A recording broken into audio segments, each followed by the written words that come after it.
ಎಲ್ಲಿ ಮಾಡ್ತಾ ಇದ್ದೀನಿ ಅಂತ ನೋಡ್ಬೇಕಲ್ಲಿ. Okay, so ಎಲ್ಲಿದ್ದೀನಿ?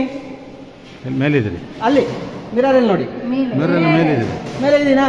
ಆಕ್ಚುಲ್ ಗ್ರಾವಿಟಿ ಇದ್ರೆ ಎಲ್ಲಿ ಬರ್ಬೇಕು? ನಾನು ನೆಲದ ಮೇಲೆ ಕೆಳಗೆ ಬರ್ಬೇಕು. ಬಟ್ ಮೇಲ್ಗಡೆ ಆಕ್ಷನ್ ಮಾಡ್ತಾ ಇದ್ದೀನಿ.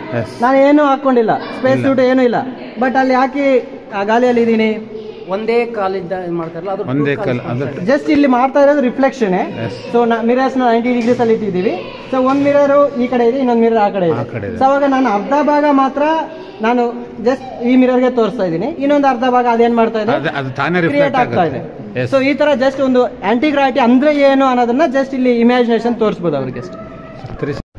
ಸೊ ಇದರಲ್ಲಿ ಒರಿಜಿನಲ್ ಲೈಟ್ಸ್ ಎಷ್ಟಿದಾವೆ? ಒರಿಜಿನಲ್ ಲೈಟ್ಸ್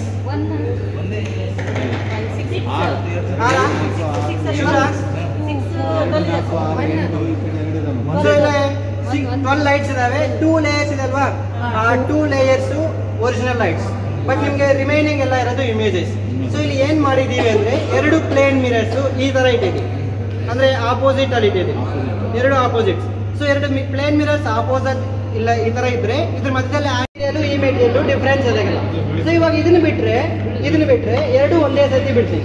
ಯಾವ್ದು ಫಸ್ಟ್ ಬಿದ್ದೋಗುತ್ತೆ? ಪ್ರೆಸ್ ಮಾಡಿ ಅದನ್ನ ಪ್ರೆಸ್ ಮಾಡಿ. ಯಾವುದು ಪ್ಲಾಸ್ಟಿಕ್? ಯಾಕೆ? ಇದು ಸೇಮ್ ಮೆಟಲ್, ಇದು ಫಸ್ಟ್ ಬಿದ್ದೋಗುತ್ತೆ. ಯಾಕೆ? ಇದೆಲ್ಲ ಸೇಮ್ ಇದೆ. ಸೇಮ್ ಇದೆ. ಫ್ರಿಕ್ಷನ್ ಜಾಸ್ತಿ ಇರುತ್ತೆ, ಕಮ್ಮಿ ಇರುತ್ತೆ.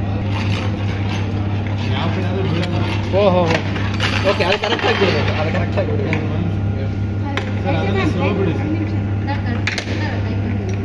ಅದು ಕೊಡಿ.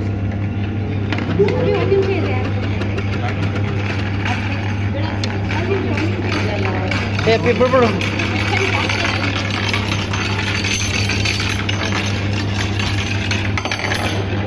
ಸೊ ಇದೇ ಫಸ್ಟ್ ಬರುತ್ತೆ. ಸೊ ಇದರಲ್ಲಿ just friction. So same materials ಇದ್ರೆ ಏನಾಗುತ್ತೆ ಫ್ರಿಕ್ಷನ್ ಅನ್ನೋದು. ಸೊ ಬೇರೆ ಬೇರೆ ಮೆಟೀರಿಯಲ್ಸ್ ಇದ್ರೆ ಫ್ರಿಕ್ಷನ್ ಹೇಗಿರುತ್ತೆ ಅನ್ನೋದು ಇದರಲ್ಲಿ ಎಕ್ಸ್ಪ್ಲೈನ್ ಮಾಡೋದು. ನೆಕ್ಸ್ಟ್ ಇಲ್ಲಿ ಬನ್ನಿ.